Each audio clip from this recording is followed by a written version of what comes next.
They said he was done. A wasted talent.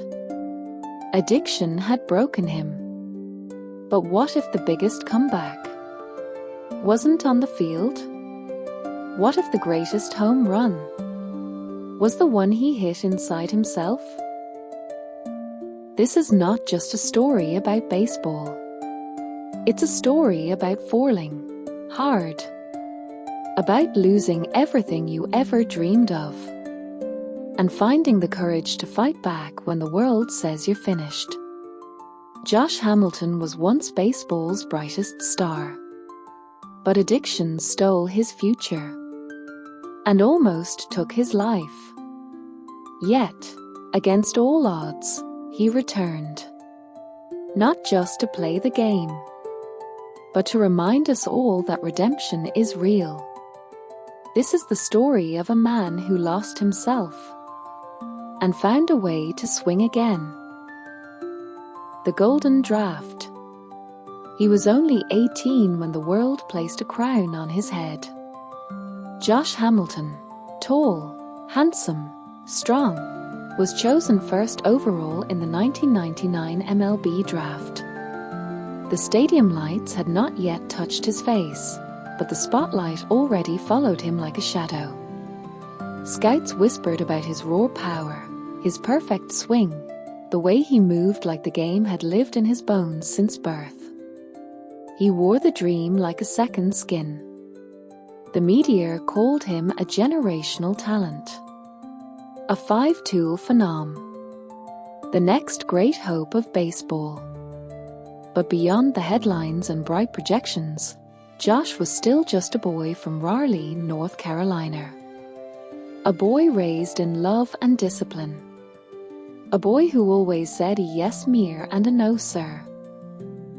A boy with big shoulders and a bigger heart, suddenly drowning in a sea of attention, money, and pressure too heavy for any teenager to carry. They gave him millions. They gave him fame. But no one gave him a manual for pain. Because behind every perfect swing is a wound. And behind every rising star is gravity, waiting. Josh entered the minor leagues with fire in his hands and the world at his feet. But the road ahead wasn't paved in gold. It was cracked, lonely, and full of detours he never saw coming. And somewhere between the cheers and the silence, he took a wrong turn. Injuries, isolation, and the first escape. The fall didn't come all at once. It began with pain, the kind that clings to your bones when no one is watching. A back strain, a sore shoulder, a slow ache that wouldn't go away. Josh was sidelined more than he played. The headlines turned from promise to questions. Why isn't he progressing? What's wrong with him? He traveled from city to city in the minor leagues, sleeping in hotel rooms that all smelled the same. Alone, aching, frustrated. The world thought he was still the golden boy. But inside, something had begun to rust. With every injury came isolation. Rehab rooms, ice packs, silence. Teammates moved on. Reporters stopped asking. And in that stillness, Josh found something new, something dangerous. At first, it was just painkillers. A prescription, a quick fix. Then alcohol, to take the edge off. Then something stronger. Something darker. Cocaine. Crack. Heroin. He didn't even know the names of it all. He just knew that when he used, the silence went away. The bright future once promised to him began to blur like fogged glass. He missed practices. He disappeared from flights. The organization tried to help, tried to hide, tried to understand. But addiction doesn't knock gently. It kicks the door in. And soon, Josh wasn't the top prospect anymore. He was just a headline, a warning, a wasted talent. The abyss behind the curtain. He vanished from the game. No press release. No final swing. Just absence, the kind people whisper about, then quickly forget. Josh Hamilton, the #1 pick, the boy with lightning in his bat, was gone. Lost somewhere between addiction and the echoes of who he used to be. For years, he drifted. Out of the league. Out of his mind. He slept on strangers' floors. He sold his championship rings to buy more drugs. He pawned his dreams piece by piece, one high at a time. Once, he was spotted barefoot at a gas station, covered in dirt and sweat, eyes glassy. Another time, he was found unconscious in a trailer, surrounded by broken glass and smoke. He overdosed. He collapsed. He vanished again.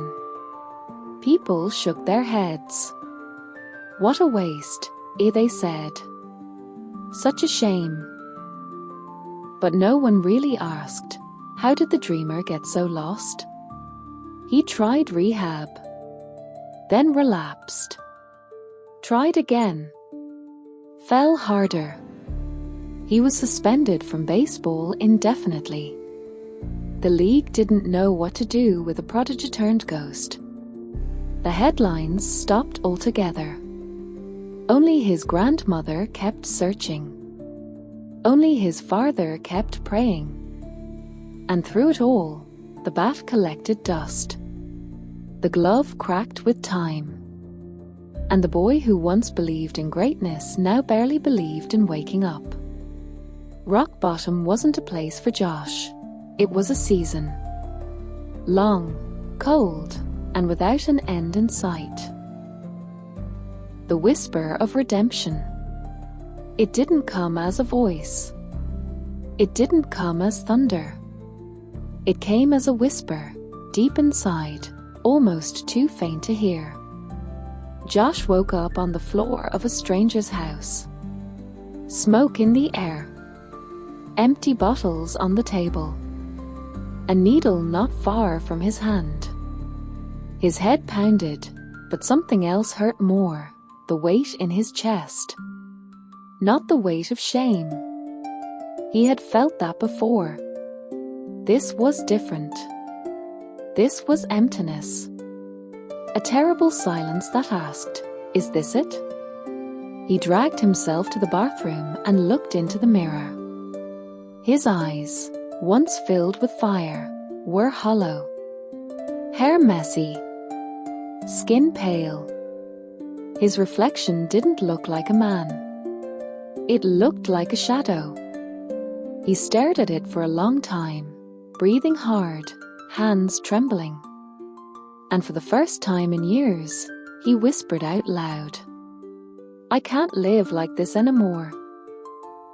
That moment didn't save him. It didn't fix everything. But it cracked the wall. It made room for light to seep in. A call was made. A tearful apology. A rehab intake. A return home. His grandmother, always watching, always waiting, took him in.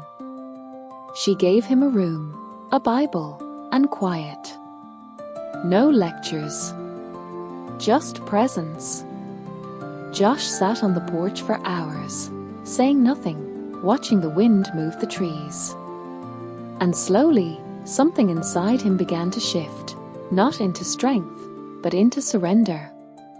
Because sometimes healing begins when you finally stop pretending you're fine. The slow climb back. Recovery isn't a montage.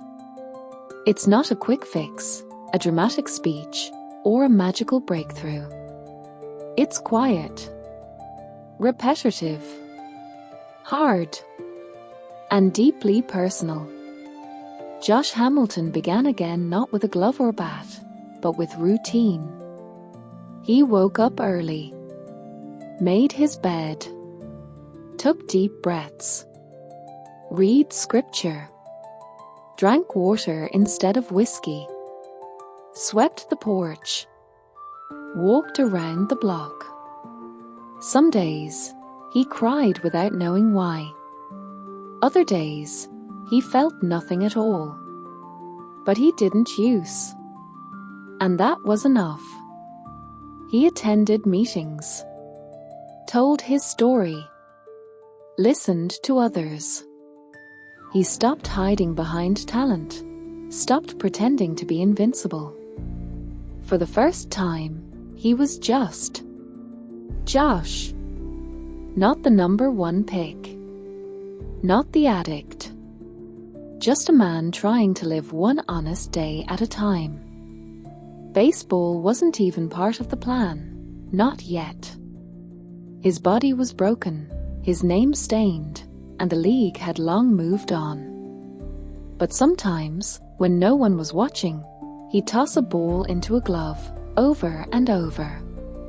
The sound was small, familiar, comforting. It reminded him that something inside him still worked.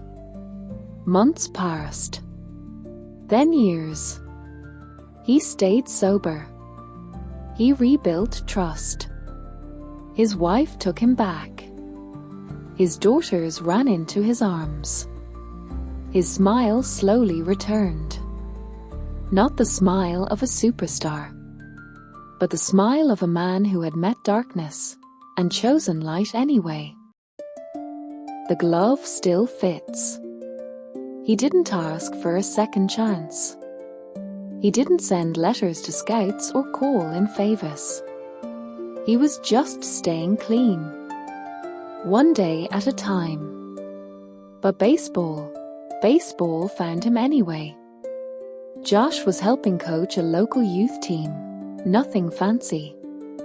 Just kids with big eyes and crooked caps chasing fly balls in the golden North Carolina sun. He loved it. The honesty.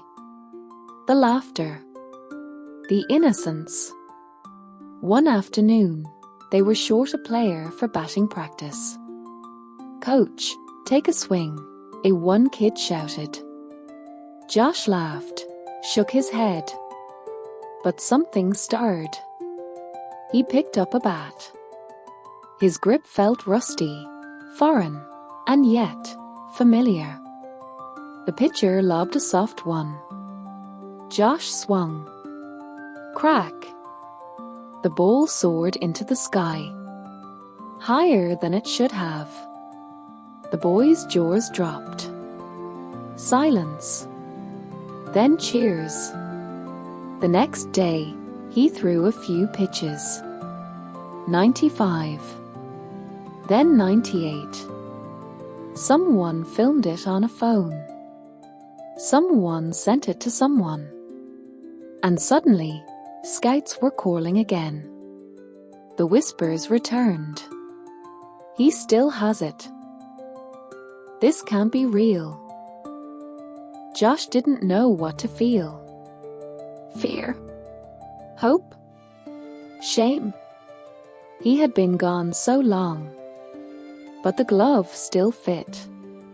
The bat still sang. And somewhere inside, the fire, long buried, was flickering again. He wasn't chasing redemption anymore. But maybe redemption was chasing him. The call that changed everything. It came on a Tuesday.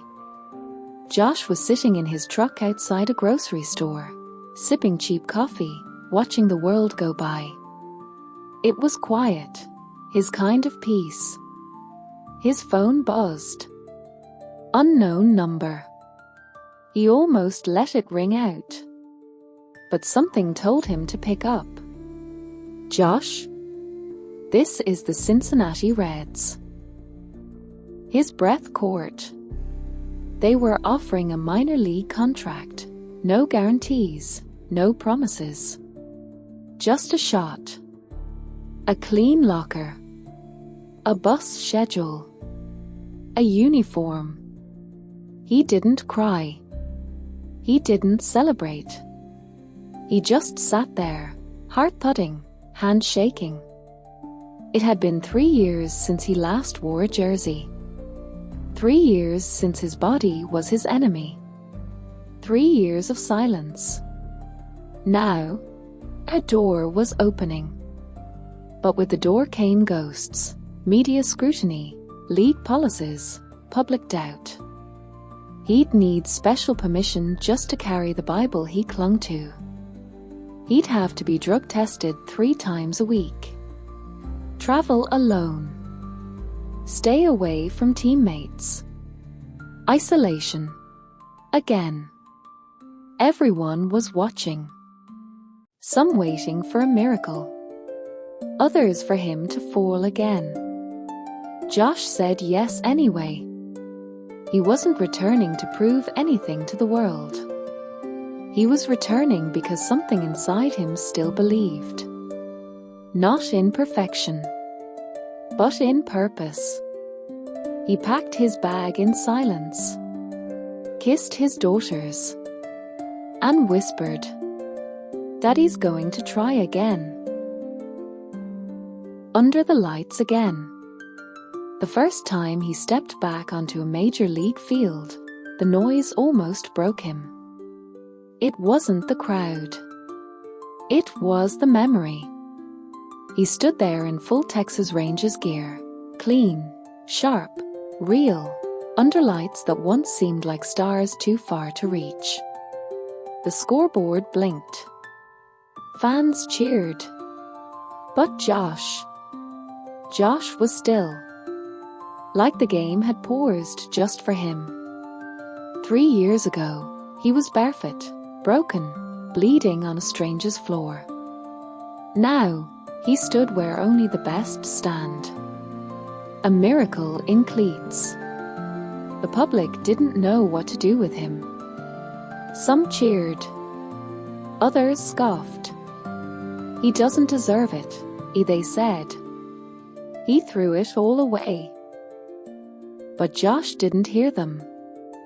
He heard his grandmother's prayers, his daughter's laughter, the sound of grace, quiet, unearned, and overwhelming.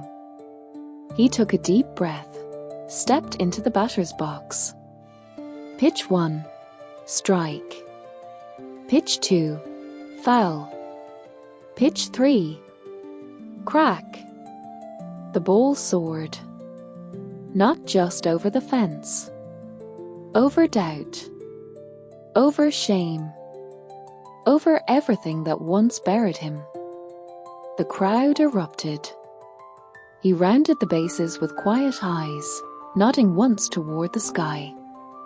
He didn't raise his arms. He didn't pound his chest. He just ran. Free. Clean. Whole. Because sometimes the loudest redemption story is told in silence. The man who didn't stay down. He wasn't just hitting home runs. He was hitting hearts. With every swing, every stolen base, every quiet smile during the anthem, people leaned in. Reporters who once labeled him a tragedy now called him the comeback king. But Josh didn't care for headlines anymore. He cared about truth. And truth wasn't shiny. It had scars. In press conferences, he didn't dodge questions about addiction. He faced them head-on. "I should be dead," he said once, voice steady. "I'm only here because God pulled me out." And people believed him. Not because he was perfect, but because he was real. He visited recovery centers between games, sat with men still shaking from withdrawal, held their hands, told them, "I was you." He talked about faith, about forgiveness, about what it meant to be loved when you didn't deserve it. And on the field, he was unstoppable. By 2008, he was an all-star, a fan favorite, a player whose jersey was worn by kids and by grown men who once gave up on themselves. And then came the night that sealed everything, the night that would make him a living legend. The Home Run Derby. New York. Yankee Stadium. Lights blinding. Crowd electric. And Josh, ready to swing. The night the sky caught fire. Yankee Stadium. 2008. The final home run derby ever held in that iconic cathedral. Josh stood at the plate, the crowd buzzing. He wasn't expected to win. He wasn't even supposed to be here. Just 2 years earlier, he was banned from baseball. Now, he was in the heart of the game, under the brightest lights it had to offer. He looked calm. Not cocky, centered. He whispered a prayer. Gripped the bat. The first pitch came. Crack. Gone. Over the wall. Second pitch. Crack. Third. Crack. The crowd began to roar. Not cheer, roar. He hit one. Then another. Then another. Then another. 13 in a row. People rose to their feet. Chants broke out. Teammates watched with their mouths open. Old-timers in the booth said it was the greatest display of power they'd ever seen. Josh Hamilton hit 28 home runs in a single round. Balls soared into the black sky like shooting stars. It was baseball, but it felt like worship. When it was over, he didn't pump his fists. He just pointed upward. Gently. Quietly. As if to say, this wasn't me. He didn't win the trophy that night. But he won something far greater. The hearts of millions. And the proof, undeniable, that redemption is real. And sometimes, it wears cleats. Fighting shadows. The lights shone bright, but the shadows remained. Fame wasn't a cure. It was a test. Josh Hamilton had returned to the top of the game, but addiction's grip was never far away. Temptations whispered in hotel rooms. Old friends from the past tried to pull him back. The pressure to stay perfect was crushing. Every day was a battle. Every night, a choice. He checked himself into rehab multiple times, not just once, but again and again. Each relapse brought shame, each recovery, hope. The baseball diamond became both sanctuary and battlefield. Behind the cheers, Josh fought with ghosts only he could see. But he never stopped showing up. Never stopped swinging. Because for him, redemption wasn't a destination. It was the relentless, daily decision to keep moving forward. Beyond the field, a beacon of hope. Josh Hamilton's story wasn't just about baseball anymore. It was about humanity, broken, battered, but never beyond repair. Off the field, Josh became a voice for those lost in darkness. He shared his journey openly, speaking at schools, addiction centers, and community events. He told his truth with no sugarcoating, the pain, the mistakes, the endless fight to stay clean. People listened. Families found hope. strangers felt less alone. He worked with organizations dedicated to recovery and youth outreach, using his platform to remind everyone that no matter how far you fall, you can rise again. His humility and honesty inspired countless others to seek help, to believe in second chances. Josh was no longer just a player.